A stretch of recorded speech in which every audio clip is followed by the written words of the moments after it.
Oh, boy. Do we got some stuff to talk about today? You saw him throw the flag. You know what that means. That means we are ready for intentional lounging. Flag on the play. Welcome in, everybody. Week 10 of the NFL season. Boy, we just had the trade deadline. We just had some massive games go down. And there's stuff going on in the world today, too, guys. I mean, the SNAP benefits being cut off, we're not going to make this political, as it can turn sometimes. But Freddy's, I don't know if you guys knew, I want to put this PSA out there. If you guys know, Freddy's kind of like, what is it, like a steak and shake? I don't know if they have them out where you guys are. Right now, kids eat free until SNAP benefits are restored. So going forward, I identify as an 8-year-old child. But thanks for looking out, man. Good food over there. How are you guys, man? You guys absolutely killed last week. Ethan, I got to start with you too, man. You're doing NBA content now. MLB season's over. We're going to hit it at the end of the show. There's some sports rigging going around. We'll talk about it at the end. Are you the guy they're after? Probably should be. Oh, my God. Getting some tips under the table. Yeah, we'll get into that. But, yeah, I don't know what's going on in the NBA. I actually had a miracle cover last night, so I guess when you're running good, you're running good. Yeah, I also though I got a bad number because I tried locking in a game early, so I was very thankful to luck out cashing the bad number. And I'm like, I'm not doing that again. One and done. Lock it in right before tip off when I actually know who's playing, because that league you don't know until 5 minutes before the game. So yeah, I don't know though. Maybe there's some rigging going on. We'll get to it. I can't believe I don't follow basketball at all, but I do get notifications when something big happens from Underdog, and it made me laugh so hard thinking about something that you said earlier this season. Joel Embiid out. I said, that man is a basketball personality. He is not a basketball player anymore. That was hilarious, man. You're absolutely right. And Wyatt, man, how are you doing, buddy? I'm all right, buddy. This is the first NFL week that I don't have all the games filled out with my predictions, so I'm going to absolutely wing it. Feel terrible for 3 consecutive weeks heading into the NFL, so I'm just barely surviving off of player props, and that's probably going to be my my way moving forward, because these spreads are tough, man. But I'm excited to talk about them, and yeah, excited to be back on the show today. Perfect. Instead of a game today, we've got topics that we're going to hit. First one, we were talking about before the show started. Traded away R.J. Harvey, Javonte Williams, a first-rounder next year, and a third-rounder for Warren. I finally get him. He gets outscored by the 2 guys I already had that were sitting on my bench, Dalton Kincaid, Juwan Johnson. My team is so pissed this week, guys. I'm starting all 3 of them. Dude. Unbelievable. I got one in my wide receiver tight end flex spot and one in my super flex, because my quarterbacks were Patrick Mahomes on bye, Dak Prescott on bye, and Joe Burrow. Didn't look ahead for that. So Marcus Mariota was my number 1 waiver claim this week. Hey, hello. Oh, God. Between him and Gino, I think I did all right. Ethan, did you have anything to hit on that? I know that brought something up for you too. Yeah, well, you just brought something else up. Yeah, I think it's like the first time in my life, and all my leagues are all like standard positions. I have to play 2 tight ends in 2 leagues this week because there's no one available, and all my guys are on bye. So yeah, I'm in the same boat. It's very tight end heavy, but 8-0 last 2 weeks in all 4 of my leagues. So save me, keep rolling. Wow. Yeah, killing fantasy. Well, last 2 weeks, but this is what I wanted to bring up when you mentioned the tight ends, because I've just seen so much about it. So obviously Tucker Kraft goes down with a torn ACL, and I'm just seeing so many people, best tight end in football, out for the year, blah, blah, blah. And I'm like, best tight end in football? Yeah, he's having a great year, maybe the best tight end this year, but like, no way is he the best tight end. So then I got to thinking like, okay, Laporta's rookie year, people were kind of saying he was the best tight end in football, which right. I guess I never really thought that. I think maybe he had the best year that season. Brock Bowers last year. So I don't know. It's just like who would you guys say the best tight end in football is? I feel like they're becoming a little bit more dime a dozen than what we've seen. I mean, I would still say Kelsey and Kittle, even though they're past their prime. But I was going to say one of them. I'd say the best one's giving out vaccines right now somewhere. Somewhere on his bye week. But no, I'd say probably. I know it's kind of sounds like fantasy related, but I would say Brock. Still, Yeah. I think Brock was really dominant. He's just been dealing Yeah. with an injury Yeah. at this point in their careers. If I'm taking, I can get them at any point. Yeah. Then I'll take Kelsey. But yeah, no, Right. I'm going Brock right now. Yeah, I saw Brock scored more in week 9 than he did weeks 1 through 8. Obviously, he missed a lot combined though. But yeah, he's just on a terrible team, which I guess is kind of helping his numbers sometimes. But like now without Jacoby, like I know he's going to be a huge target, but you just have to stop him, and you pretty much stop the Raiders. So I would say Bowers too. I think he is. I know it's a little recency bias, but yeah, I think like I can't wait for him to get traded like in 2 years to a Niners or a team that is good enough on offense that he's not the only weapon, and I think he's really going to be Hall of Fame level pretty soon. I mean, is recency bias even a thing if we're talking about best right now? I mean, I feel like that's fair, right? Yeah. I feel like maybe tight ends only have like a small window, most of them, unless you're like a Kelsey, Kittle, maybe Goddard's been there a while. Ertz has been there a long time. So I guess I would Waller. Yeah, dude, that's exactly what I was thinking. I'm like, Waller for triggered. a year was like the best tight end in football. And then, I don't know. I just thought, because I've heard multiple people be like, oh, Tucker Kraft, best tight end in football. I'm like, I don't think so. I mean, he's been around a few years and hasn't done shit up until now. He's good. He could be eventually, but I don't know. I just thought it was weird. No, I agree. I think we speak in definitives probably a little bit way too often. This guy's the best guy. BTJ was one of the best receivers in the NFL last year. I still think he can turn around. Like my bottom 5 teams in the league that comprise of half the league. Yes. Yes, exactly like that. Thoughts on the trade deadline, guys? We'll just talk about the main one. Sauce Gardner going to Indianapolis. I think it's great for the Colts, but I mean, you're going all in on a year where everybody's so hungry to knock off the Chiefs. And so now you're going to have to go through the Chiefs. Buffalo, that's been loading up. Baltimore, that's been loading up. That's going to be a really hard division to get through. Now you gave up 2 firsts. And then Adonai Mitchell. I like Adonai Mitchell, but let's not pretend like he's going to be the main beast we're going to talk about here. What do you guys think about this trade? I feel like the Jets, as much as it sucks losing Sauce, I think they made the right decision. What? Go for it, what? Yeah, I mean, they're set for, well, if they draft well, which notoriously the Jets have not, but if they're pretty much set for the next 2 years. I mean, they have, I think, 8 first and second rounders for the next 2 years combined, and they're not winning anything this year. Defensive tackle is a big piece of your defense, but it's not going to win and lose games. Corner is a little bit more important. And yeah, I mean, I still think they can manage to win some games, maybe even this game this weekend. So I like it. You're not going to get any better this year, so you might as well just load up for the future, and maybe they'll get a quarterback. The quarterback class is okay coming in to this draft next year. Maybe they can snag a quarterback. But yeah, when I saw him go, I was definitely, or both those guys go, I was like, is Brees going to go? Are they just going to completely sell house? And he stuck around. He's probably a little upset, but don't do it. Don't do it. Yeah. But yeah, that was great. I think the Jets got an A+ on both those trades, to be honest.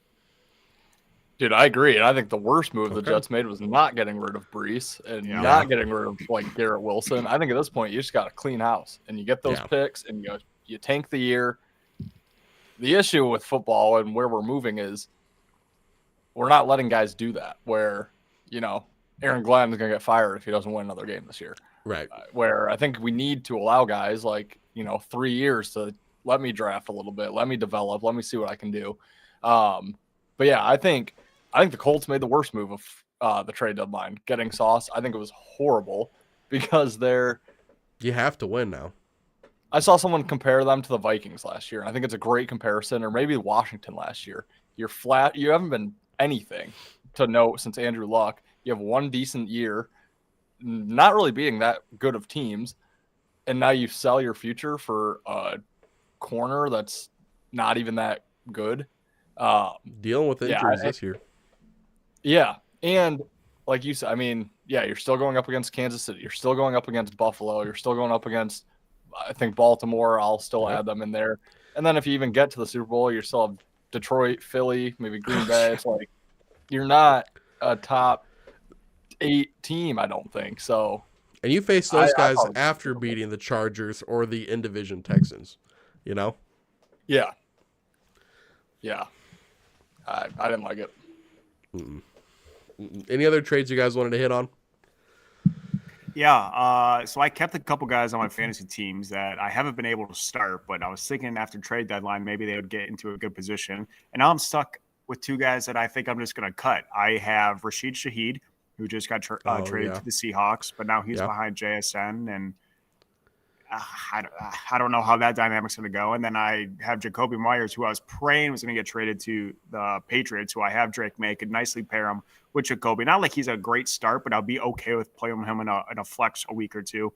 Yeah. And he got traded to Jacksonville, and I don't know how he's going to fit in there. So I'm going to hold them on for a week, and they're probably going to both suck, and I'll cut them, and then they'll probably have a breakout week 2. But kept a couple guys with anticipation of them getting in good spots, and I don't think those are great spots for either of those two players.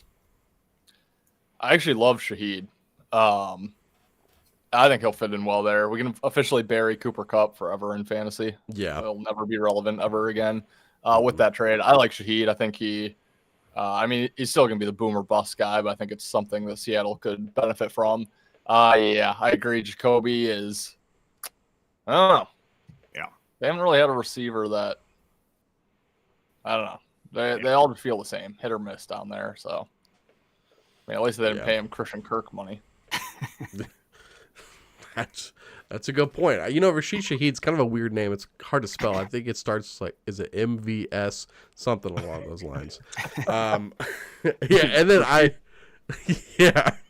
Shaheed has hands, though. That's true. I'll give you that. And then I also Jacoby Myers Wyatt. I was really hoping he would go anywhere that would have any relevance. Jacksonville was not the answer. So I agree. And then one more thing. Cowboys made their defense a whole lot better. They said, hey, we need a linebacker. Let's go to the worst defense in the league, grab a white linebacker, and that'll solve all of our problems. So hats off to Dallas. Their defense is sold. Quinn is a good player, but Logan Thomas, I mean, is that his name or is that the tight end? Logan Wilson, right? I think Logan Wilson. Logan Thomas was that Skins tight end for a while, I think. But Yeah. What? Though who's? I mean, I think he's an okay. Yeah. Commies.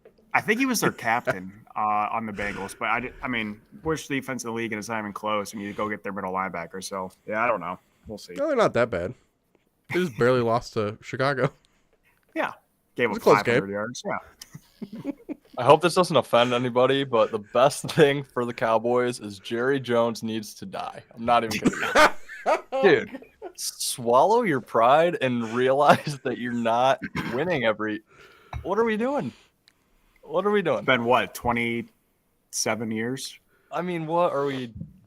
You think you're a buyer? You 22 really years. think the Cowboys are a buyer at this deadline? Like, No, have 28. you seen your defense? Like, and I know they tried to bolster the defense. But 33 years. I can't do math. This is what he wants. He just wants us to. He said, "I want people to talk about us." We're talking about him. It's mostly talking about the Cowboys all year. So same thing with the Colts, except 10 times worse. You really think they're going to compete with all these teams above you? Like, to me, if I'm not in the top 8, then I'm probably in the bottom 4 at that point. You know, Right. It doesn't make sense to. Well, we're talking about they have to run through all these teams to get to the Super Bowl. I don't know if Dallas could run through the NFC South. Dude, The Panthers got them. The Panthers got them. There's no way they can get there. oh my God. And real quick, too, just on the Breece Hall trade, do you guys, and especially I want to know Ethan's point of view because he's the big running backs don't matter in the NFL guy. Was that teams not wanting to give up the third because they're like, I can just sign him in free agency? Or do you think, like, why do you think he didn't move? Do you think the Jets are planning on re-signing him? Or do you think teams are just like, let's not give up the draft capital and try to get him in free agency? Because, like, what are the Jets are clearly not in playoff contention now. Now you've got a running back you're going to have to pay him out of his rookie contract. So it's like, what the hell are you doing, New York? Yeah. I mean, I feel. So he was hurt all last year, right, Brees? I think it's 2 years ago. 2 years ago. I don't know. I mean, again, I think we touched on this last week. I have Brees in like every single fantasy league, but Yeah. I just don't think he's that good. So yeah, maybe they just didn't want to give up anything for him. Also, I just don't know. I'm trying to think of like what team would actually benefit from him. Like, I know Kansas City's maybe at the top, but like I think Pacheco ran really well his last time out before he got hurt. How long is that injury? I don't even know. They say he might be back after the bye. Okay, yeah, and Kareem's okay. Like I'm just trying to think like what contender. Like obviously Detroit doesn't need him, Philly doesn't need him, Indy doesn't need him. You just don't think there's a Baltimore spot doesn't for him. need him. Buffalo doesn't need him. Yeah, I'm just trying to Okay. maybe the teams that really needed him just weren't interested in trading future capital. I love hearing that. I just think that's a really interesting guy to talk about. Why did you want to hit on that at all? Yeah, I mean, not really. I feel like there's only Yeah. a couple teams I would trade for. There's only a couple running backs that teams would trade for. Just because I don't think they're super relevant. But like Christian McCaffrey, obviously made sense going to San Fran. He's like one of the few that I think teams would go out and get. I just don't think Brees is quite that caliber. And like Ethan said, I think a lot of the teams that are winning now have running backs that are good enough to get them where they need to be.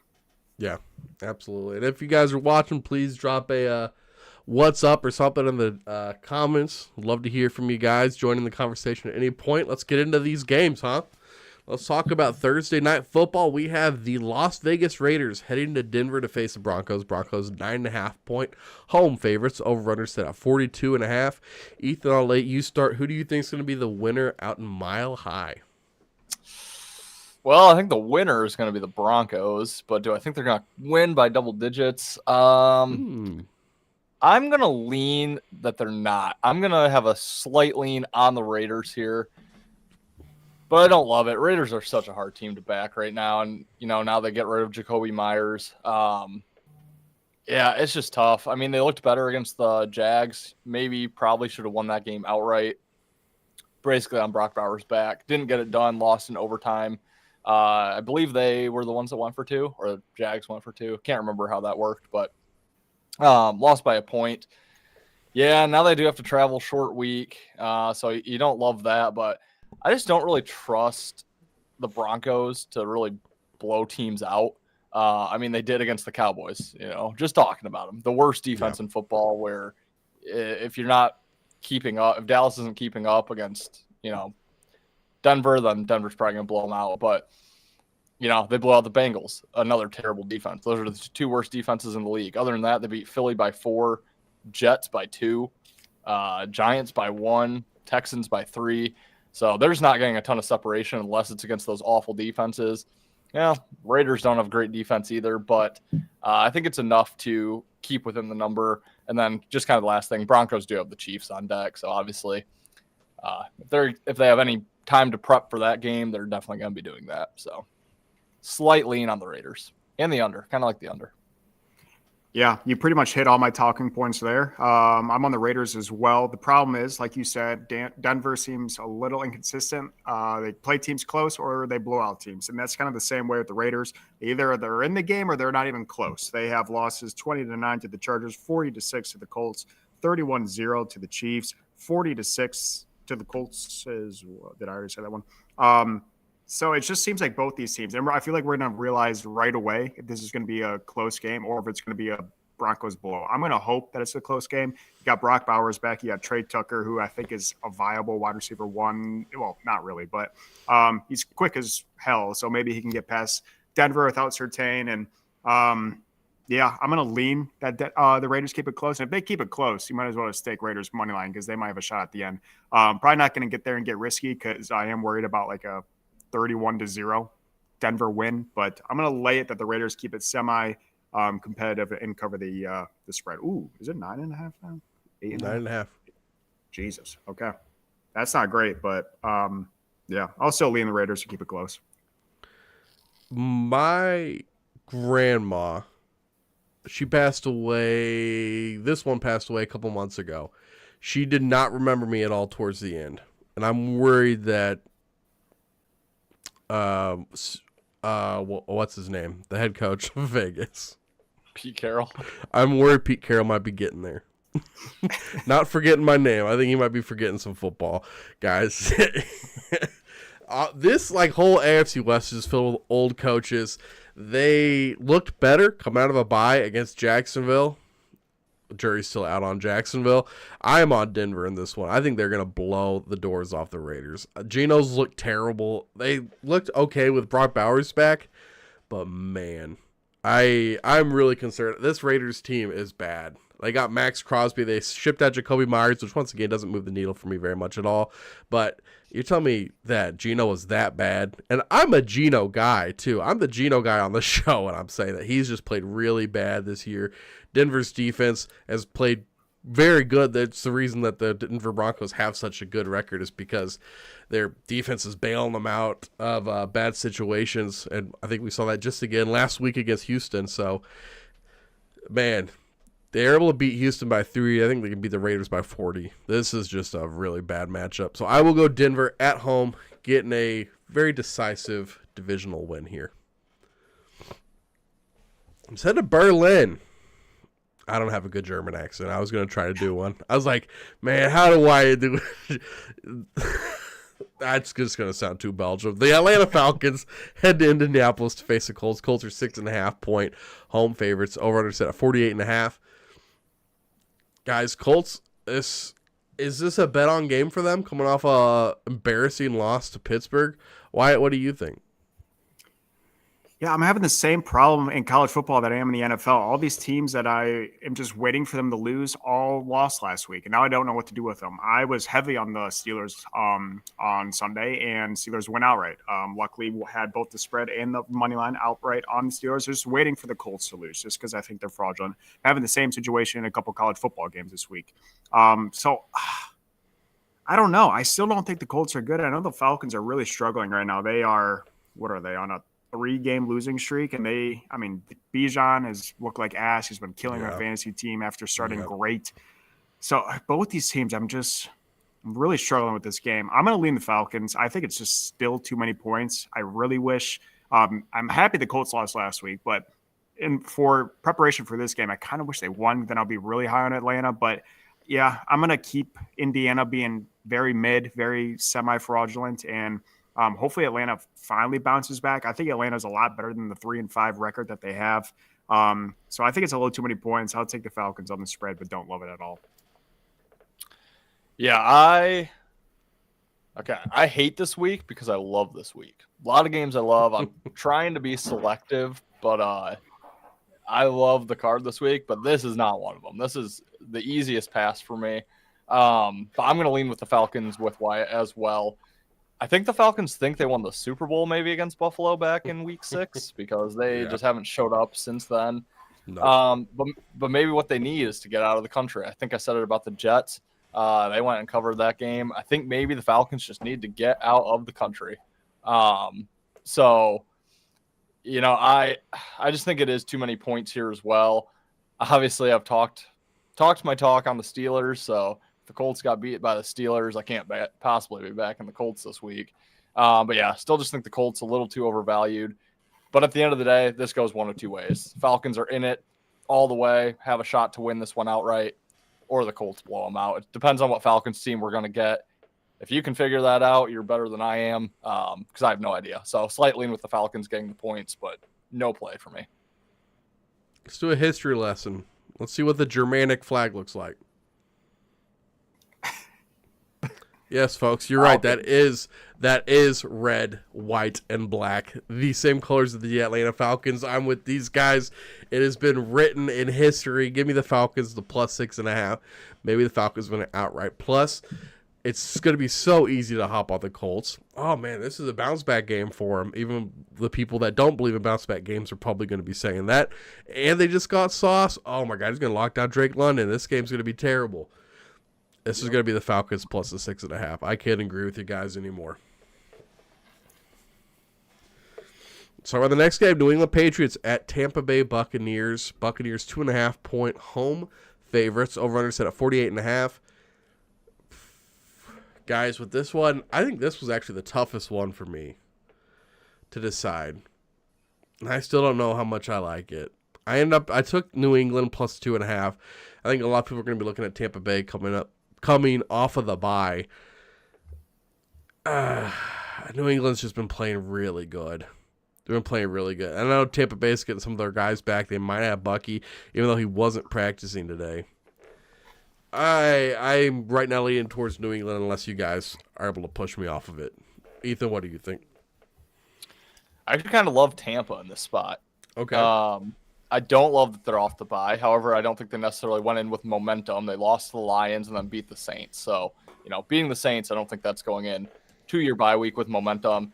You look at Tampa, their only 2 losses on the season are the Lions and the Eagles, the 2, what I would say, top dogs in the NFC. I think the Bucs are right there fighting for that 3rd top dog in the NFC, maybe with the Rams and maybe some other teams, Green Bay. But now you have the Patriots coming to town, who have not lost since week 3. They're on a 6-game winning streak. Started with a win against Carolina, but then had that big win against Buffalo. But they've had some easy wins in there. And now they're an underdog after winning 6 in a row. I think the line is pretty telling here. This is an out-of-conference road game for New England. They're least important on the schedule. They have a Thursday night divisional game. Now, I know it is against the Jets, but it's still a Thursday night game, short week, divisional matchup with the Jets on deck. Tampa, I think they got healthier with their bye, so I think the bye really helped them out. Obviously, being one of the most banged-up teams in football. They have 2 road games coming up, Bills, Rams, very tough matchups. Think they come out of the bye with some urgency, needing to get this win here at home against the Patriots. Think the Patriots just might have a flat spot here. So I actually like Tampa quite a bit. Give me the points on the spread, but, at 2.5, probably just play the money line. Yeah, I'm on Tampa as well. And maybe one of my favorite bets, and Ethan, again, hitting all my talking points. New England's the hottest team in the NFL, 6 straight games that they have won. Tampa Bay, still a very solid team. I know they've had a couple hiccups there, but that bye, I think, is big for them to get healthy. If you guys are wondering, Mike Evans is not playing. I think we probably saw the end of Mike in his NFL, which, again, great 4 years in fantasy for me, but not this year. The line's just super telling. Hottest team in the NFL is a 2.5-point dog. I got to get ugly, and I got to take Tampa in this game. All right, let's switch me to Tampa. I'm like probably the biggest New England hater here, so easy flop for me. Let's talk about this is so funny. This is the Saints and Panthers, and normally this would be such a gross game, a very importantly gross game for this show. But I'm just gonna do it like this. We're gonna say Saints versus Panthers. Panthers 5.5-point home favorites, over set at 39.5. Ethan, I'm sending it to you. Yeah, you think that game's gross? Look what's next. But I love this game. I love the Saints. And I'm probably gonna break my rule. I'm probably betting the Saints this week. It's a team I've stayed away from all year. But you know what? The Jets are worse now. The Browns are worse now. Titans are worse now. So they get out of the bottom 3. I'll take a shot with the Saints, and the Panthers aren't that good, but it's just the perfect time to jump in front of Carolina. 5-4, massive win against the Packers on the road, come back home, have 2 road games on deck, Falcons and Niners. Falcons being a huge divisional game, much more of a big game for them than what the Saints game is, even though it is divisional. Saints have not covered a game since God knows when. When was it? Their win against the Giants. So 4 straight games that they haven't covered, haven't looked very competitive. But I think this is the game here. Panthers laying 5.5 points. It's just way too much for me. I think the Saints keep this one really close. I think it's low scoring. Total tells you that 39.5. I believe it's set at. I think it's gonna be low scoring, ugly game. I think it's just a terrible spot for the Panthers. So Saints plus 5.5. We love our 5.5s here. Give me the Saints. I think I'm gonna bet them. Yeah, I'm changing my sexuality this week because I am Gaysom for Taysom. Locking Taysom Hill to score. I might even get a little crazy and take him to score twice. I'm right there with you. I think the Saints maybe win the game outright. Kind of love it, but I really do like Taysom Hill. I know I'm a big prop guy.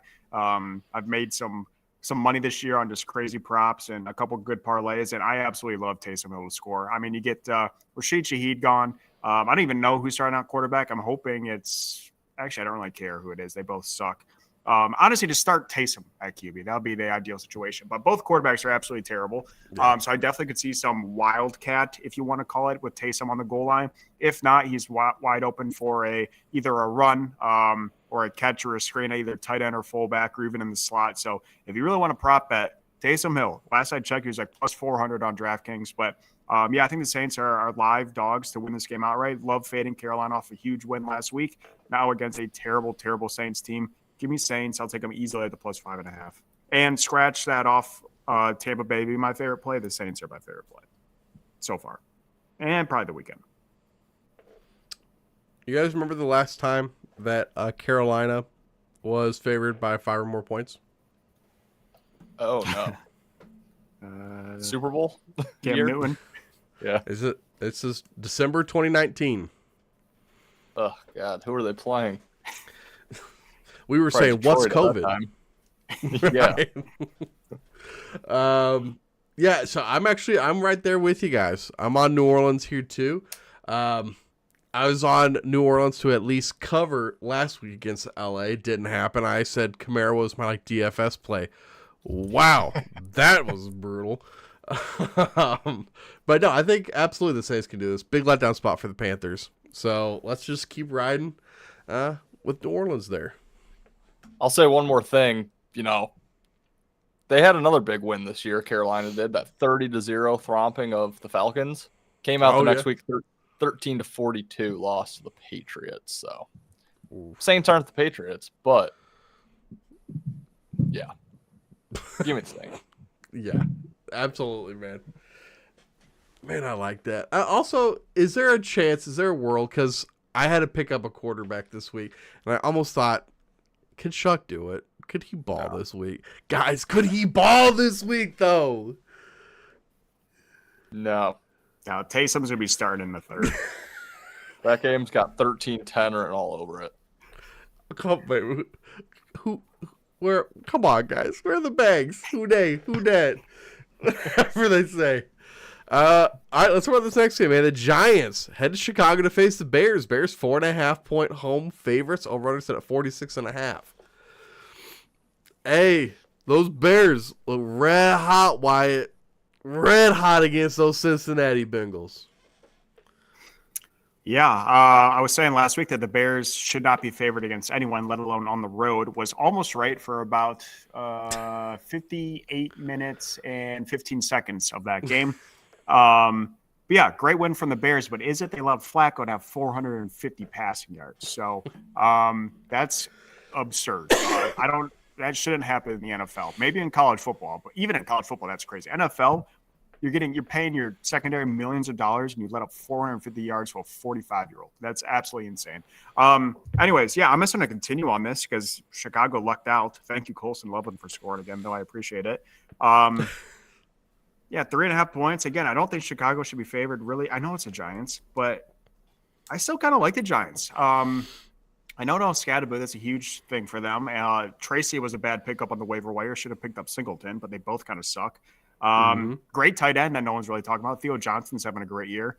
Yes. You still got, wide receivers, not much there. Wandale and Slayton. Wandale's probably the better option. But, yeah, give me the Giants plus 3.5. I mean, if it's anything like last week, Dart will throw for 300 yards, which for Dart, that would be a lot. So, yeah, I'll take the Giants.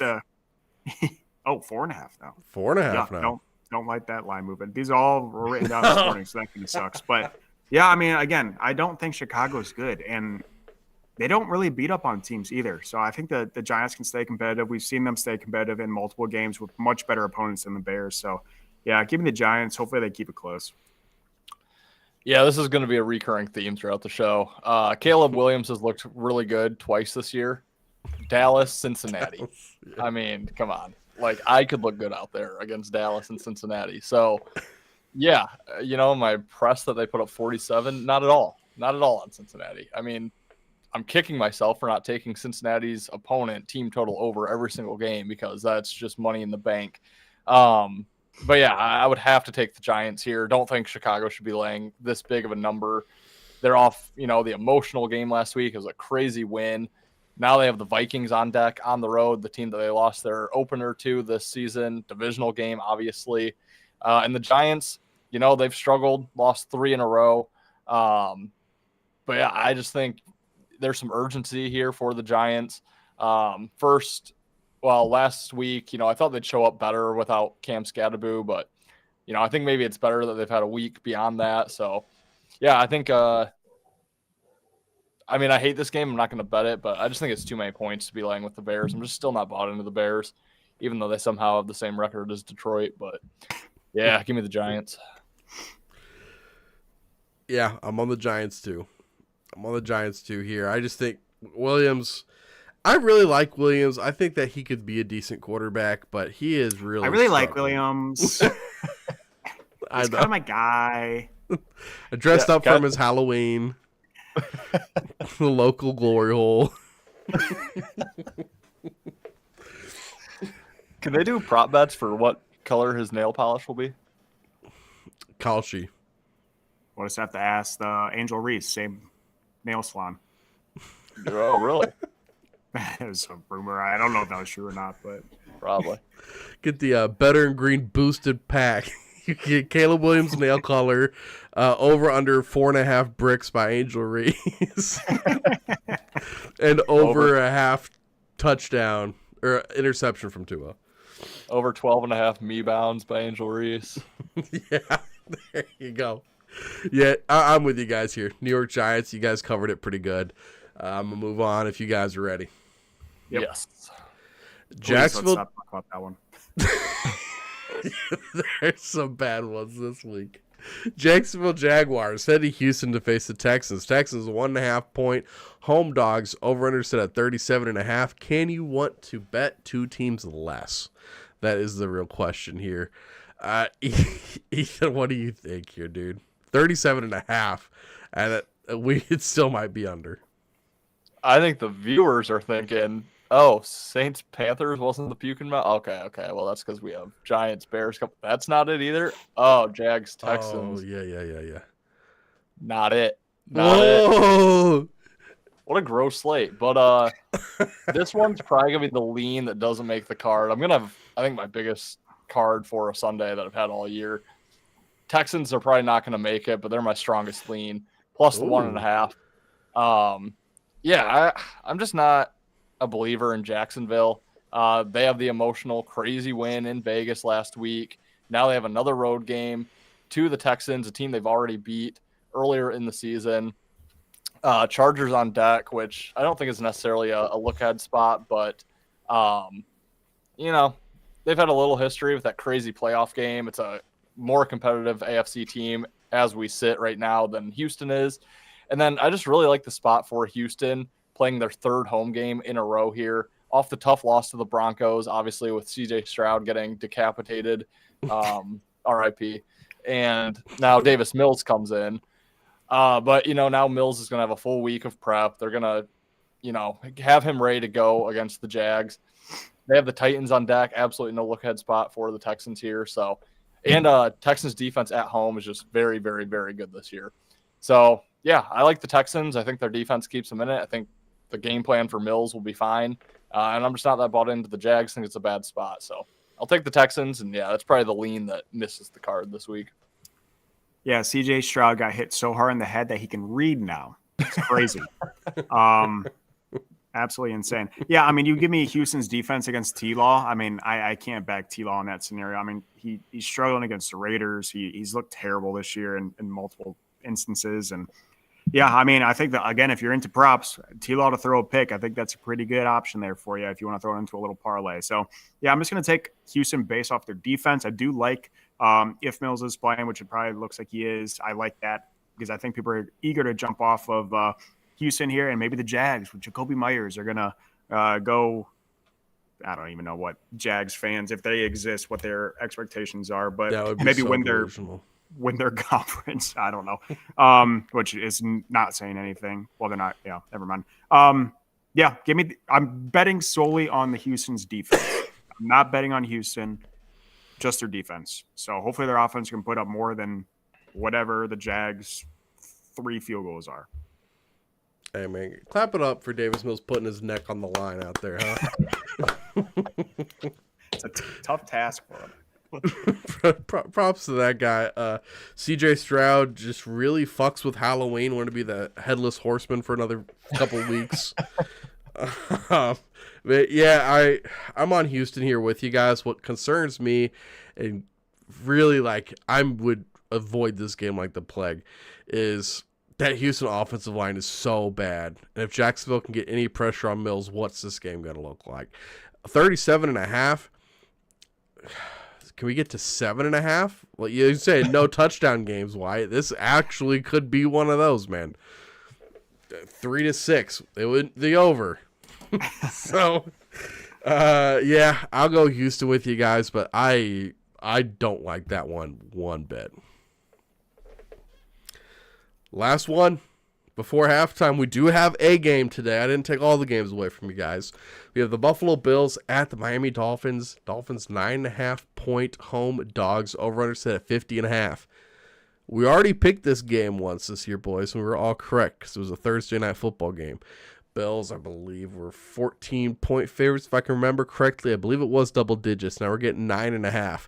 Also, Tua's been playing a lot better since they've been looking into these gambling allegations. I'm just saying, I don't know what happened, but he's balling now. What do you think, Wyatt? Is the 9.5, is it too high? Is it too short? Yeah, I think it's probably where you have to put it. I really hate when these teams play for their second time, especially when it's a really crappy team against a Super Bowl contender in the Bills. I'm trying to just quickly look up historically how they do. Yeah, last year Buffalo won 31-10 first game. Second game they win 30-27. In 2023, let me quickly look at this. Buffalo wins the first game 48-20. Second game they win it 21-14. So that's just only looking back at the last 2 years. So 4 games, not a whole lot of data there. Might continue. I'm just on Aid Chain's game log, and he's a rookie in 2023, so I can't go back any further. Was going to look up Tua's game log, but that guy was probably dead in 2024 or 3, whenever it was. Yeah, so I really hate these second games with games that don't matter to the Dolphins. Obviously, the Bills need to win, but I think I'm going to lay it with Miami at the plus 9.5 just on the recency of that little couple points of data that I brought up. I think the second game is more entertaining. It's at Miami this time. Maybe they haven't figured it out. I don't think so, but yeah, it's probably the lines where you have to put it. It's a tricky line. I get it, but I'll get ugly. I still think Buffalo wins, but hopefully it's by 3 to 4 points. So I'm probably not going to bet it.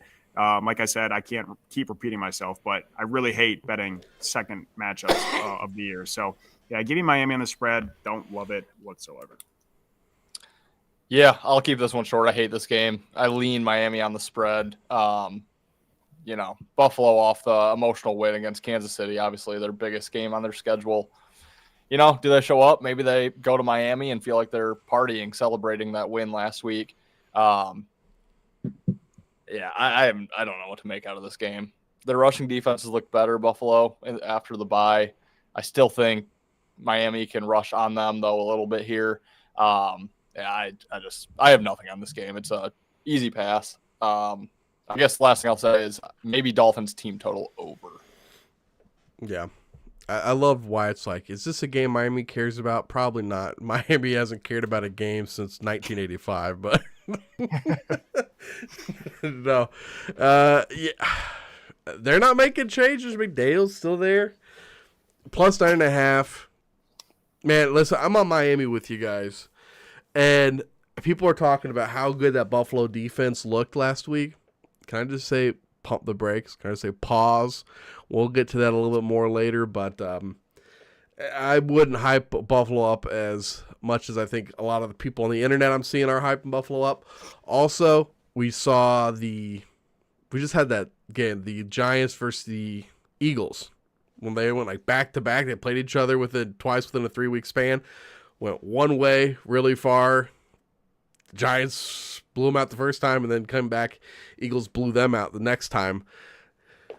Here we are. I think people are thinking, oh, it was close last time. That was an anomaly. Here comes Buffalo. They're looking great out of the bye.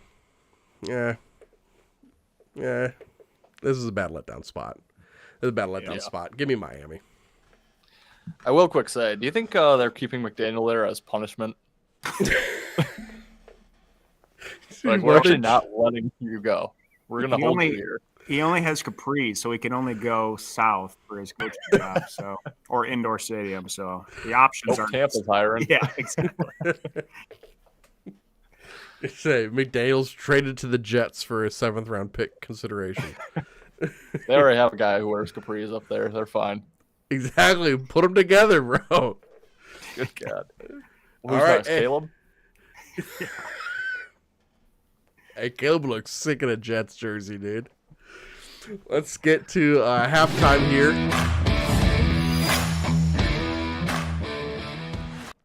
Also, we got through our first round without a puke in the mouth game. That means there's nastiness coming up. But first, we got the Cincinnati Bengals. Okay, I'm going to say that. I'm going to just say this. Okay, this week's are pretty easy. The last one might be a little harder. If you know your history, I don't think it'll be hard, but this week's might be pretty easy. We had the Bengals versus Bengals defense and Michael Jackson. Thriller. Wait, 1 second. I didn't hear you, Ethan. I just want to say, reminder, we are live on YouTube. Okay, you said Bengals defense, though. I was going to say thriller, just based on the end of that game. That's you're right there on the right track, though. Okay. Is it anything with little boys? See, I know, I was trying to that's get why I started. added the YouTube part. I mean, wasn't that like Jeffree Star guy or girl, whatever that is? Wasn't they ruled or rumored to be dating a Bengals? Like Sam Hubbard was the one going around. Yeah, I think you're right. Yeah, it was. Mike and the Bengals, huh? Can I ask like a hint, a little? Oh, go ahead. Is it like? Does it have to do with like a specific song? It might. Okay. It might. Yeah. I'm just gonna Google some. I can't think off the top of my head. What? Gaping holes. Oh God! Why? Yeah, Michael Jackson's #1 hit, "Gaping Hole." I think I got it. What is it? Beat it. Not "Beat It." Oh. Oh, It's so stupid. It's so stupid. I don't know. Mine are all not YouTube appropriate. I try to keep on things we can actually say on YouTube.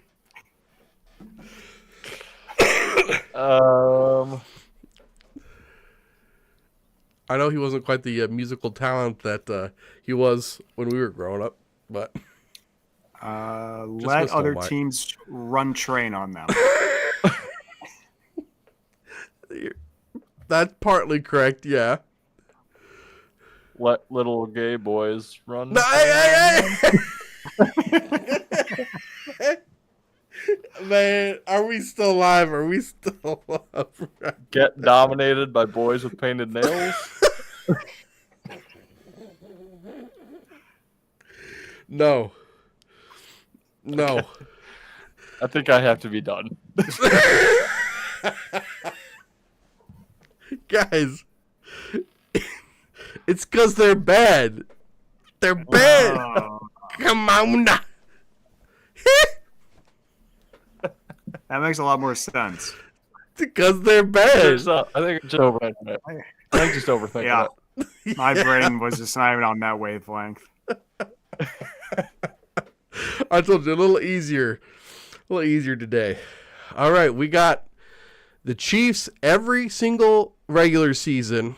And hold on, I got to do it justice. Chiefs versus Buffalo in the regular season every year. And the 14-pound, 2-quart capacity Cuisinart electric ice cream maker I-70 retail at $189.95. Oh my god. Why is that so specific? Chiefs? This is Chiefs regular season? Chiefs regular season versus Buffalo Okay. every year.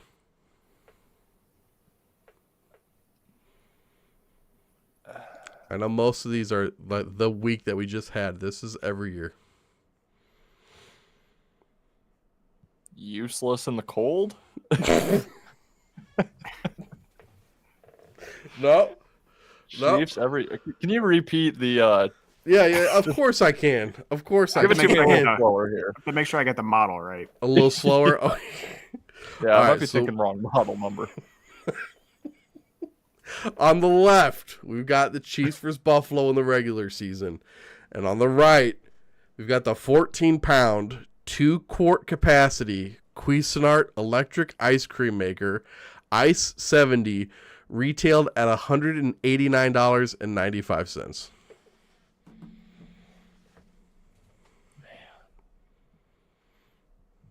Chiefs against the Bills every regular season. And a Cuisinart ice cream maker. And this is easy. I have no idea.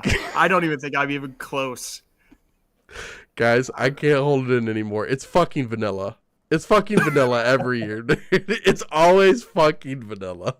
If you know anybody that has it, it's vanilla. The ice cream, they make vanilla every year, man. Andy Reid doesn't do anything. He's like, I'm going to do the most basic shit. And then once we get to the playoffs, I'll actually try. But I'm not going to show you a single damn thing. Not a single chocolate chip in here. Not a single hint of strawberry syrup, boys.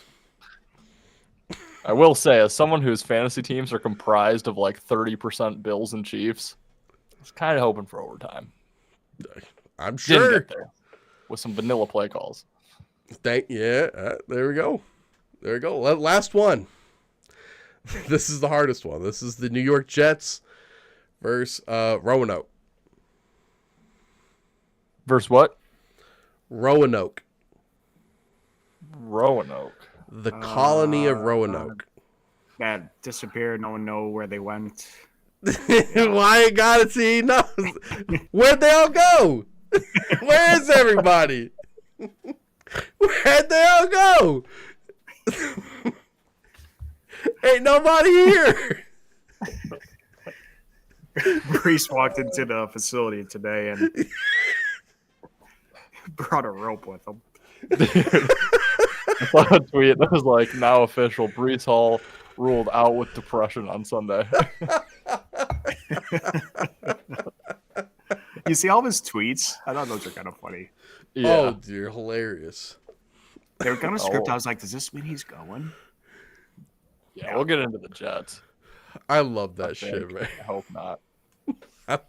Oh, they're coming up soon, Ethan, because that's the last one. We're right back to the games. Oh, boy. And the next one after this one we're talking about. The Ravens head to Minnesota, face Vikings. Vikings 4.5-point home dogs. Over-under set at 48.5. Ethan, the Vikings that just beat Detroit are home dogs? Home dogs. Yeah, this is a game I'm not going to bet. But I just can't quit the Ravens. I really just can't. And that's why I'm not betting it, because maybe I'm just so blinded by this team. Yeah, I think the spot here is not great for Minnesota. I think that was a must-win spot last week. Dan Campbell out of a bye is just not that good. And, you know, I think the Vikings just took advantage. They wanted that win more than I think the Lions did. And, you know, they outplayed them, got the win, arguably kind of saved their season. Now, yeah, have the Ravens, have the Bears and Packers on deck. This is their last remaining AFC team on their schedule, so it's their least important game remaining on their schedule. I don't love the spot, and I just think the Ravens are just undervalued at this point. I think they're back to the team that we expected them to be coming into the season. They do have the Browns on deck, but that's actually a team that they were able to beat before their bye week, which the only team they were able to beat before their bye week. So no look ahead spot. You know, I just think the urgency is there. We've talked about it the last 2 weeks. I think it's there for Baltimore. They really can't screw up, especially now that Pittsburgh goes out and gets kind of an improbable win against the Colts. Yeah, I just can't quit Baltimore, so I'm going to stay with them here, minus the points. I'm not going to bet it because I've lost a lot of money on Baltimore this year. And maybe I'm just seeing through rose-colored glasses on them. So that's my lean. Not going to play it. If you thought I was gay for Taysom, wait till you hear how gay I am for JJ. Oh, Locked in for JJ. Have you seen a guy more locked in to get a game ball in your life? Yeah, it's the most corny thing I've ever seen, but he's my guy, and I'm here for it. I'm your newest Minnesota Viking fan. I was rooting for Minnesota the entire game, just because I'm not much of an NFL guy. And since JJ is my Lord and Savior, it was nice to see him win that one. So, yeah, it's probably 100% the wrong side, but I'm going to continue to back little JJ. I think he's going to have some success against a not so great Baltimore defense. I think they got some guys back, though, which worries me a little bit. Is Kyle back or is he done? What's his deal? Hamilton? He's back. Yeah. I think he's back. Okay. That's not great news for him, but for JJ. But, yeah, it's definitely I could definitely see why it's going to be a little popular play with Vikings looking well against Detroit, but I'll take another shot on them, I guess. You got to get square every once in a while. I might as well be square with my guy, JJ. Give me Vikings. I think Rudy was more locked in for a game ball than JJ. Yes. Hey, hey, if we're talking about JJ, let's do charades real quick. I saw a video of JJ, and I want to know what this is. What you guys think it is? I gotta find out where I am. All right, hold up.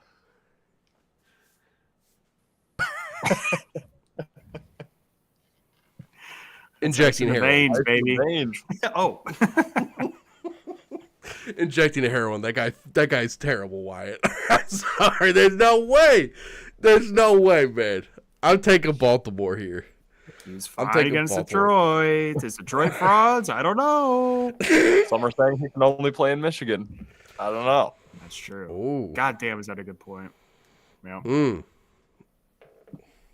No. He's also maybe he's just a dome guy. Maybe. Likes dome. Him and Caleb Williams would get along great. Yeah, I'm excited for that matchup. Give me Baltimore Ravens. Lamar's gonna walk all over that ass, man. Gosh. I'm like the JJ and Drake May hater of this show, and I'm gonna just get fucking ruined when both of them are like elite. Just so elite. I'm gonna get clipped so bad. All right. Hey, we made it. The Cleveland Browns head to New York to face Jets. Jets are 2.5-point home dogs. Bro, those picks are going to be locking up the Browns receivers like crazy, dude. 27 first-round pick against Jerry Jeudy. 26-round pick against Jamari Thrash. Over-under set at 37.5. Ethan, what do you think about this game? Puke in the mouth game of our lifetimes.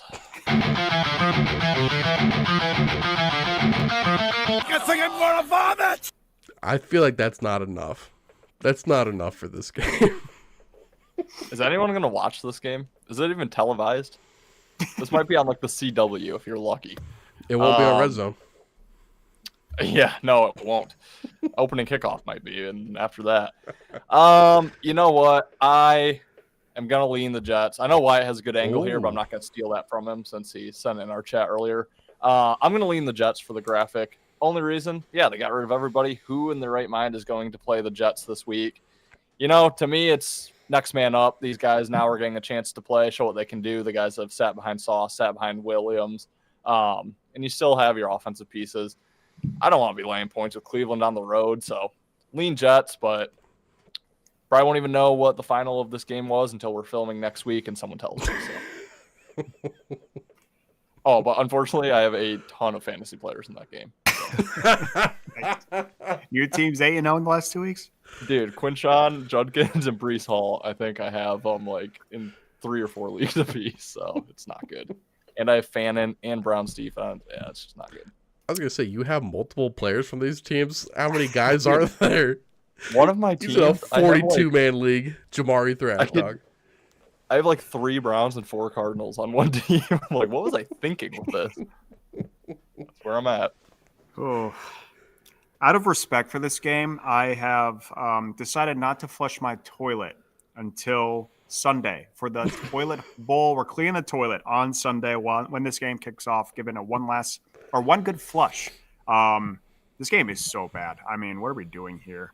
Honestly, we should flex this to Sunday night. That'd be a hoot and a holler. Yeah, I'm gonna lean with Ethan here. I'll take the Jets as well. I mean, I don't think Cleveland's good enough to be 2.5-point favorites on the road to anyone. I know the Jets cleaned house a little bit, but again, defensive tackle is not going to change a game. A corner may, but I mean, who's Cleveland going to throw the ball to with Dylan and Gabriel? And is Judy going to dice him up? I don't know. So I got to take the home dog here. Really like the over here. It kind of goes in my same philosophy as betting the over in MLB with two fantastic pitchers playing. I feel like that over always comes close. I mean, this over is what, 17.5? Yeah, I think it could be higher scoring than we think. Obviously, both defenses not good. I definitely think, Justin Fields can probably score. Breece Hall can score. Judkins can score. Fannin can score. There's still weapons here, and I still think the defenses are good enough. So I think people are going to be really eager to take an under in this game. I like the over. But, yeah, I got to lay with the Jets. Probably won't bet it. I might bet the over. I probably will bet the over just for shits and giggles. But there's no way I'm going to be betting the Jets. But for the graphic, give me New York Jets. I have a massive migraine right now, man. Oh wait, no, it's from the future. 1.3 million adds Dylan Gabriel after a 27-point game against the New York Jets. One of the most added players on Sleeper that I have to break down next week. Oh my god. That was random. Give me Cleveland. That's the best analysis I could give you for this game. I just thought of this, so I'll just quick throw it out. I don't want to spend much time on this game, but you might get some value on Jets team total over because they lost so many players. This total came down, so I assume their team total came down. Didn't lose anything on offense, so that might be a look there, but I'm not betting it. But there you go. Team total went down at trade deadline. Nothing happened. They just suck. Dude, I love that. Hey, let's talk about birds. Let's talk about some birds. Arizona Cardinals versus Seattle Seahawks. Seahawks 6.5-point home favorites. I apologize if I'm yelling. I might be getting a little worked up here. The Browns Jets game just really got me moving different. Over under set at 45.5. Wyatt, which bird are you taking here? Again, another game I haven't circled the team yet. It's just kind of gonna wing it here. Yeah, good win last week for Arizona. Again, it's a terrible Dallas team. I think that's Brissett's first win since college when he started. Which, if you guys don't remember, was like in 2012. And then the Seahawks, obviously, 6-2 on the year. They've won 3 in a row. They just got freaking Rashid Shaheed. I kind of want to fade both teams. You can't do it. I'll take Seattle, and I'm going to be done explaining myself there. This is excellent. I love the Cardinals. One of my favorite bets of the week. Boom. Absolutely love them. So I'm going back to same thing I said last week.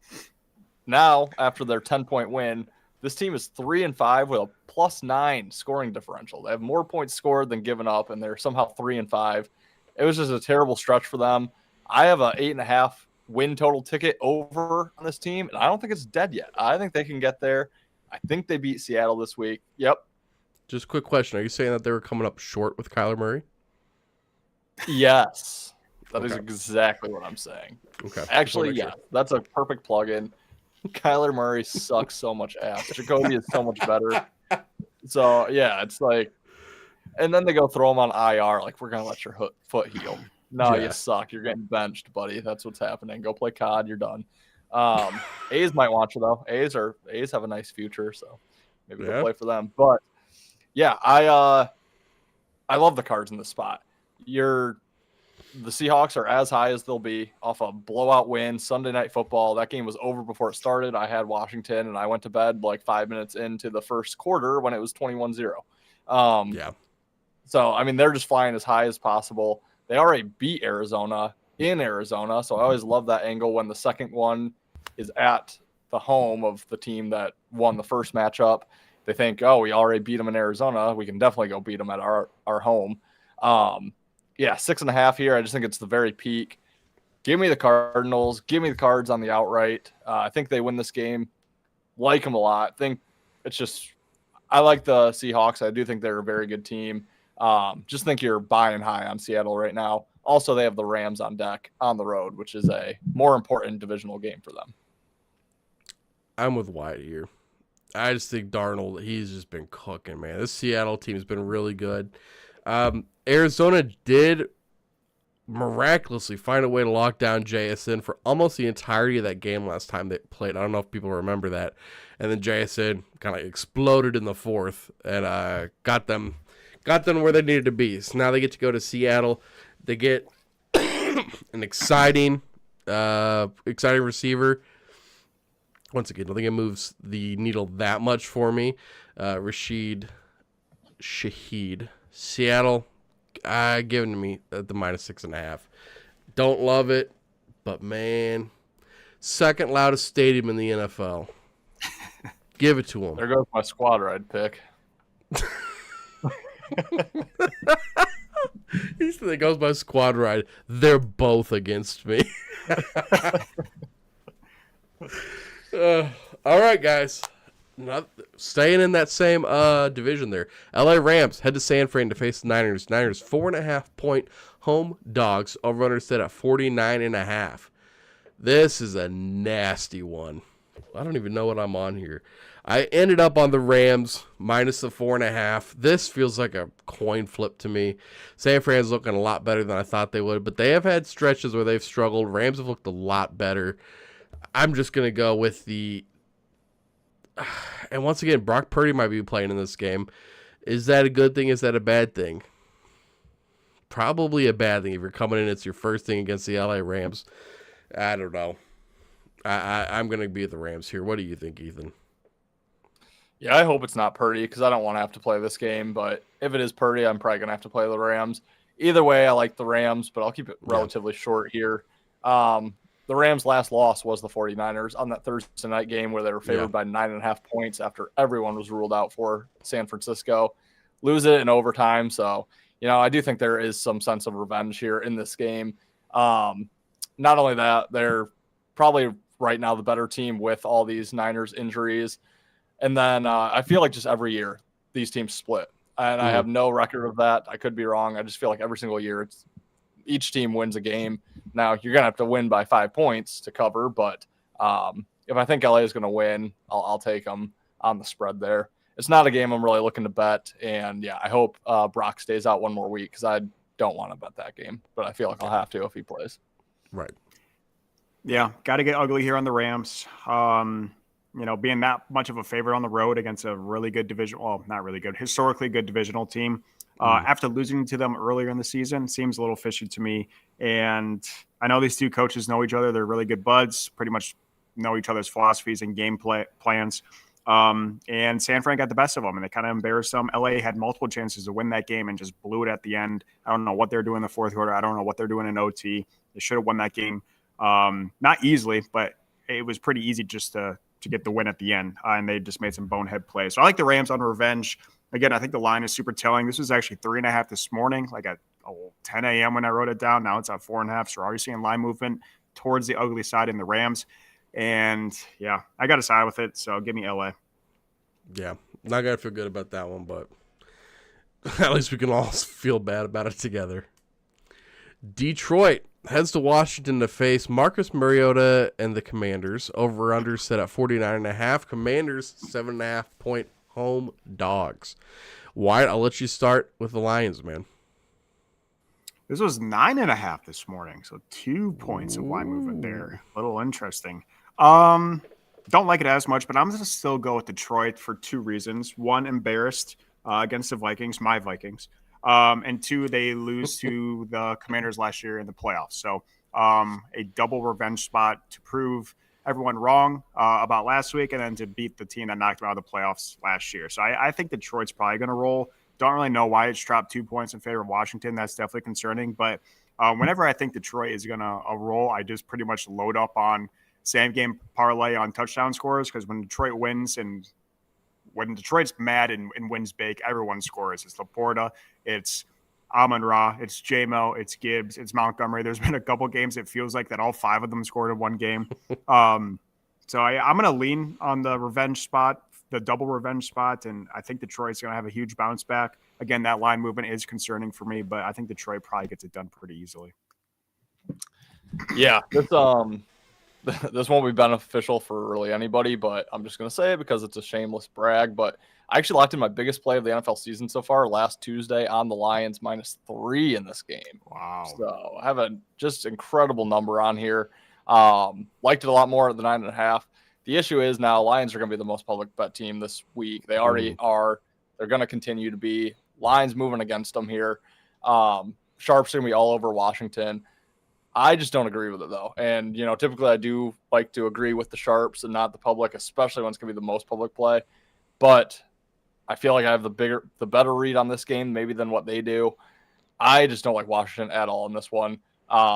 So, yes, you're losing Jaden Daniels, but it's for the 3rd time this season. There's no injured quarterback theory coming in. Mario has played just as much as what Daniels has played. It's just not there's no upside for me in that. And, yes, the line moved with Jaden Daniels out, but, I think that's half of the equation. You need the line to move, then you need the team to show up and make it worth the line move. I just don't think they're going to. This team is 3-6 now. I mean, their season is just crumbling before their eyes. Yeah. And then, like Wyatt said, Lions off a loss. Since 2022, they're 12-0 straight up and against the spread off a loss, which I know the public is very aware of. It's why they're getting bet so heavily.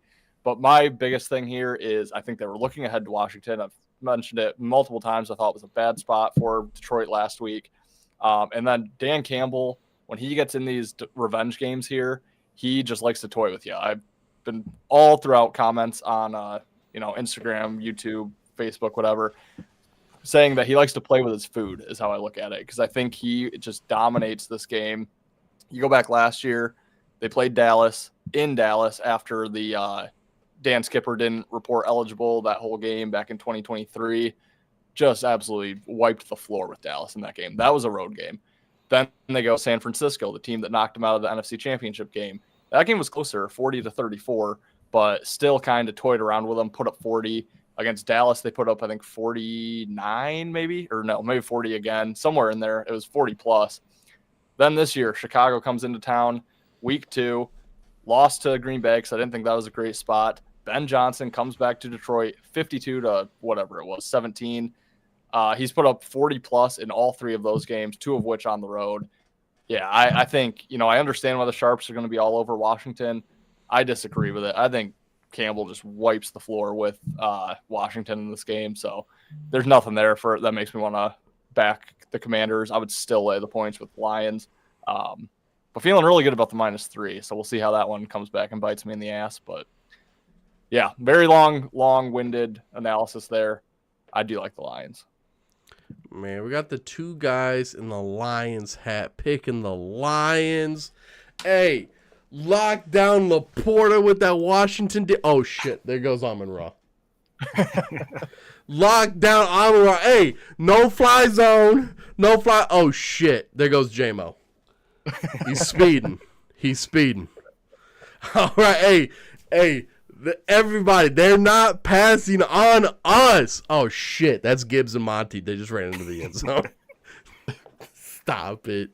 Give me Detroit. I'm with Detroit with you guys. There's just too much going in Detroit's favor right now. Commanders, they're just trending in the wrong direction. That's a pretty demoralizing loss. I told you something was up with Jaden Daniels' elbow. That shit looked disgusting. Second most disgusting picture of his elbow now. Yeah. Give me Detroit. This Can I just bad. say, too, Bill Krosky-Merritt sucks ass. Hey! You made a Dude. lot of people in the fantasy world mad when you said that. Dude, what was he doing cutting back last week? He had a easy first down, probably 7-8 more yards, and he cuts back into 2 defenders and doesn't get the first down. I'm like, dude, that guy sucks. What is he even doing on an NFL roster? And on my fantasy team. It's brutal, man. It's brutal out there. let's talk about these last two games. Sunday night, Steelers head to Los Angeles to face the Chargers. Chargers 3.5-point home favorites, over under set at 45.5. Man, Chargers trending in the wrong direction. Just lost Joe Wyatt for the season. Pittsburgh Steelers, man, they look good last week, guys. Wyatt, what are you thinking here? Yeah, I'll keep this pretty short. I am on the Chargers. Was high on the Steelers last week. I think everyone now is back on the Steelers, and I like the Chargers to get the, I don't know, what's the word? Pump the gas all over Pittsburgh and deflate them because I don't think they're good. I think the Chargers are a much better team, and I think it's a really good emotional letdown spot for Pittsburgh, traveling all the way across the country against a above average Chargers team, and I think Pittsburgh is going to get exposed. I think the Chargers kind of walk away with this one. Pump the gas all over them. That sounded a little suggestive, Wyatt. Yeah, that wasn't the phrase, but that's what came out of my mouth. The phrase is still in my head. It's just word scrambled right now. Still They're floating. they're splurting something out on these boys. That's what I'll say. I'm all out of dip. My brain's not making connections anymore. All I know is there's a lot of Caleb talk. We had Michael Jackson on the screen. Wyatt's talking about pumping gas on guys. I don't know what's happening, but I'm Gaysom for Taysom. I'm gay for JJ. Jeez, oh, Pete. I don't know what's going on with this show, but I'll keep it short too. I know we're running long here, but yeah, I like the Chargers as well. And my fear here is, as much as I love Baltimore, obviously I can't stand Pittsburgh this year. So I don't know if I'm just blinded by that, but yeah, it's a huge emotional win last week against the best team currently, or what was the best team in the AFC record-wise. They have the Bengals on deck, team that embarrassed them on primetime football. They have to travel, like Wyatt said, all the way across country, where I'm really putting a lot of stock into travel schedule for the Chargers this year. And then, yeah, I'm very concerned with the Joe Wyatt injury, but they go out and get Trevor Penning from New Orleans to replace him yesterday. So I thought that was honestly probably the best signing on trade deadline day was Penning to the Chargers. I think it fit nicely. Yeah, I like the Chargers. I really, really do just think they're so much more the better team. Trevor Penning, very interesting fact. He actually has a cousin that's playing right now. Trevor Penning and Jalen Hurts. They both have a cousin that's playing in college right now. Trying Pegging is his name. I'm with the Chargers with you guys here also. This episode's off the rails. I'm on the Chargers too. Just a much better team. -3, okay. It's not good. Look at you, man. The Steelers, they finally had 1 week where their defense looked decent. Other than that, Chargers, man, they've had the much better team. Give them to me. Give me the Chargers. Yeah! Lock it in. Hey, talking about dudes and asses, let's talk about the Philadelphia Eagles at the Green Bay Packers. Monday Night Football. Packers, 2.5-point home favorites, over under set at 45.5. Ethan, bring us home, dude. I love the Packers in this game, and everyone's going to line up on Philadelphia here. Why not? They're catching points, defending Super Bowl champion, off the bye. Well, I don't think off the bye is going to be a positive for them. Lions on deck for them, which is, Packers, great team this year, but I think going into the season, the Lions is the game that gets circled there, where Green Bay is going to circle Philadelphia, not only because they're defending Super Bowl champs, also beat them in Brazil last season, week 1. Obviously, Green Bay off the gross loss. I think people are going to look back, see, they didn't actually perform that well, tied the Cowboys after their last disgusting loss.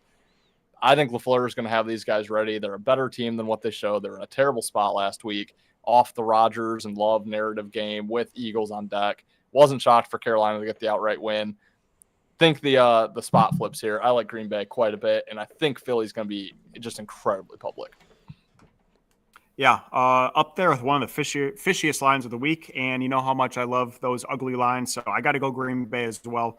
2.5-point favorite against the Super Bowl champs after losing to the Panthers. I mean, what are we doing here? So, yeah, Ethan basically hit the nail on the head there, and I don't have a whole lot more to say. Again, it's up there, probably top 3 favorite bet. We'll have multiple things going in that game, but I do like Green Bay to score. Probably, I don't know. Too many wide receivers to take touchdowns, but I kind of like Dubes or Dobbs. Maybe I'll get involved on him. But yeah, I'm all over Green Bay. I think they get it done. Probably a closer game, but I think they get the outright win and cover. I like the Packers too. I think that's one of my favorite plays this week. I think everything you guys said is great. Nothing to really add, so I was throwing a player prop, Tucker Kraft not to score minus 10,000, but it should hit. Parlay that with Caleb Williams to have French tip nails, Angel Reese, 25 rebounds, 0 for 7 shooting. Rebounds. And you guys got yourself a retirement right there. All I'll say is against the Vikings, Caleb wore gold and purple earrings. Against the Bengals, he had his nice little orange nail polish. All the value is on blue and red nail polish for Caleb Williams this week. Hey. Just sign me up. And parlay that. Taysom to score. 4 times. You touchdowns plus 2,000. Don't twist my arm. I have a $50 free bet sitting around here. Retire the family. Fan shits on the field at the 50-yard line of the Jets-Browns game. Retire the bloodline. That game's going to be like dropping a Browns on a jet. Just rocky turbulence. Gross. Yeah. Someone said... In one of the comments on Twitter I was reading, they said, "Sir, the second plane has hit the Jets." Bro. God damn it, is that good? Bro. Why? All right, you guys ready to get to the last section of the show? Yeah, we probably should. Yes, let's get to it. Squad right. Squad right. Give me 1 second. 1 second. Mount Rushmore's up, but we're going to hit squad ride. What is our squad ride this week? What are you thinking? Okay, I forget. Ben, were you on the Panthers or the Saints? They're playing together, right? Actually, screw it. Yeah. I was on the Saints. I'm gonna do a gross one. LA Rams. Oof. Ooh. Okay. I thought you were gonna say Green Bay. I thought you were gonna say it to Monday night. I know. I kind of wanted to, and LA Rams. Yeah, let's do it. LA, okay, let's do it, man. LA Rams locking it in at minus 4.5. Minus 4.5. We just give an alt line at the very end. Rams plus 8. No, that's another show out there that I know gets a lot of love. Yeah. That's not a joke. You're not like, I'll do Jared Goff 175 plus passing. I'm like, well, yeah, no shit. It's minus 1,000. Congrats on your 70% win percentage. This dude's giving out like damn near free bets, like when they're giving out. Oh, only have to get over half a yard to cash.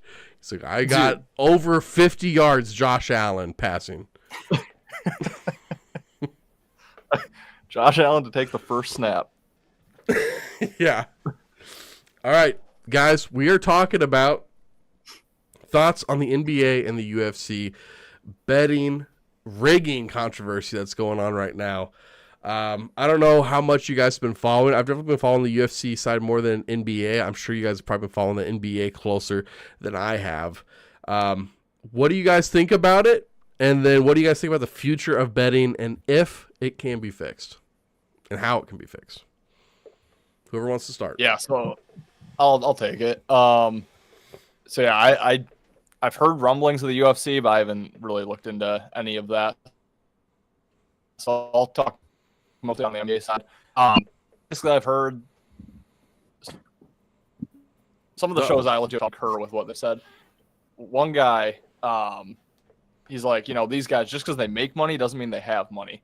And they're just like you and I, where they're gamblers at heart, so they go out and they gamble big because they make big.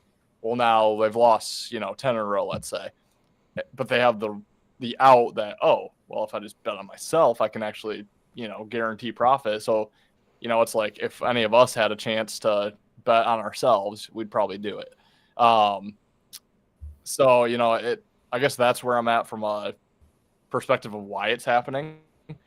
As far as what's going to happen, how it's going to stop. First and foremost, I think, unfortunately, we're going to lose player props in college sports, which is probably coming sooner rather than later, which I hate because I love betting the college basketball player props. Eventually, that might trickle into pro sports, although that's just such a huge market. But yeah, I guess that's kind of the extent of where I've gone with it. The Chauncey Billups thing is kind of weird. That wasn't even gambling on games. That was just like an illegal set up poker match, which that's in a whole nother bag of worms there. But yeah, I don't know. It's don't take the player props. That's what I'm hoping for. Yeah.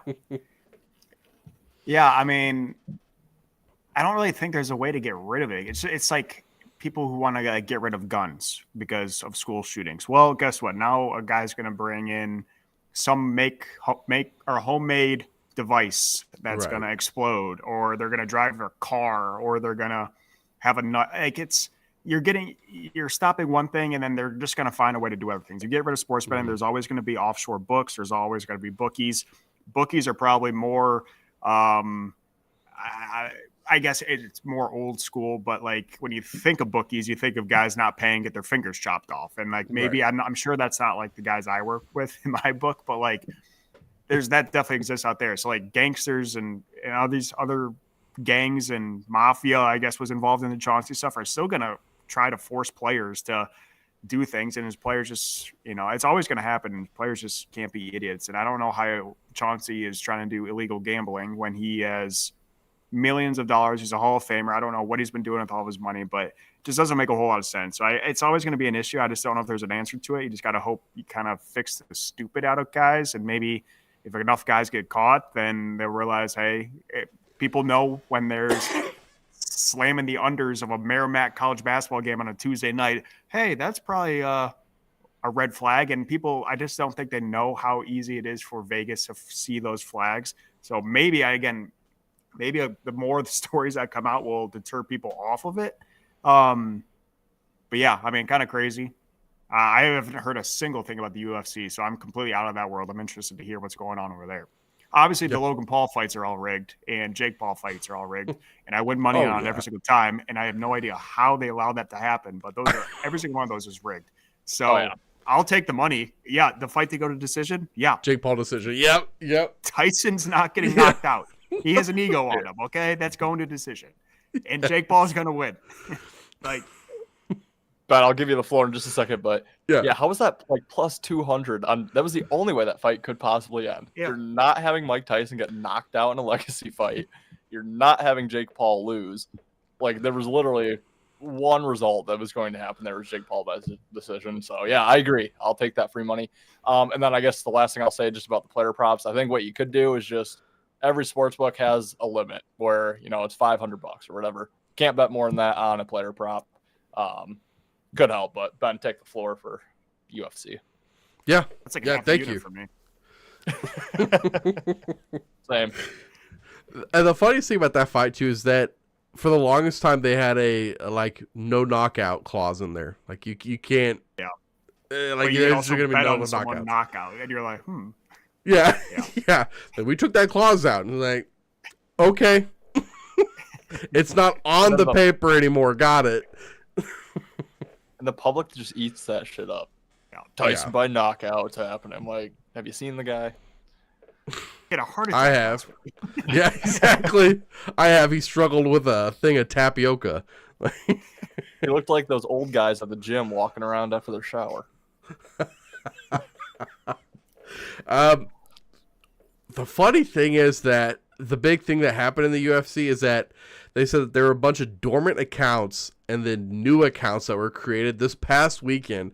And I don't know if you guys were able to watch the Tappy Vegas card. It was one of the worst cards that me and Bobby have covered in the last 2 years. It was horrible. And the funniest thing is because they all put money in on Yadier Del Valle, I believe is his name, Del Valle, at plus 220. Me and Bobby were on him. Me and Bobby, we took that hit too. Me and Bobby are not one of these guys, so I'm just saying, hey, Vegas, hey, don't come looking at me when you're investigating these accounts. Luckily, I didn't have enough money to be involved with these accounts, that the way they were throwing money around. It sounded like they dumped a ton of money, and they were saying these dormant accounts are probably just guys that they only bet, and they bet in huge amounts when they have insider information. And so that's what the UFC is looking into. Can people rig fights? They're looking into the refs now. Oh, unfortunately, I think it's a really easy sport to do it in. And I think it's been, we know at least in boxing, there's a history of it. So does that concern me? And what I'm going to ask you guys too, does this make you guys like, oh, I don't want to bet because now all these other people, there's insider information and there's all this rigging going on? Or are you guys like me and you're like, the chances of winning are low already? And that it's like, I'm not, the least of my concerns are people rigging these sports. I need to be good enough about picking the games that are actually on and not being rigged. That's hard enough. What do you guys think? Taysom, if you're listening, I'll give you $50 if you score twice this weekend. No, I guess, I mean, you're not having, well, unless it's Shohei, who never really got in trouble, which is actually crazy, but he wasn't bet on his own games. But like, it's never going to be the stars. And it's always going to be some obscure guy that's easy to convince or is in some sort of crazy debt. It's never going to be like the big stars. And so I'm not super worried about that. And there's really not really been a big point shaving thing since like the 90s. That takes a whole team to get behind it. And I just don't think that's going to happen. So I'm not super concerned. Obviously, the boxing is just one-on-one or UFC is just one-on-one. So it's much easier to – I understand that. But in a team sport, I'm not worried about it because it's going to be some guy that's making minimum or is in some crazy amount of debt or something. And it's just not going to be a guy that I would normally have a bet on. Maybe I'll get screwed once, but I mean, with the chance of it are just super, super low for me. Hey, Ramondre Stevenson fumble better. It has to be right. Oh, God. Yeah, I don't really care either. And I think it's been going on for as long as sports have been going on. So it's just, it's going to happen. Also, I don't bet many props, so that it doesn't affect me there. And as far as like when I'm betting on teams, I really don't give much thought into players at all, other than quarterbacks. Really, like, MLB, NBA, NHL, like NHL especially, MLB especially. I can give two rips if Shohei Ohtani's out for a night. There's the next guy up. Who's to say Ohtani wasn't going to go 0 for 5 anyway? So, like, to me, that doesn't matter at all. Football, I think, is the only place where it even somewhat matters, and even there, I just don't put much stock into it.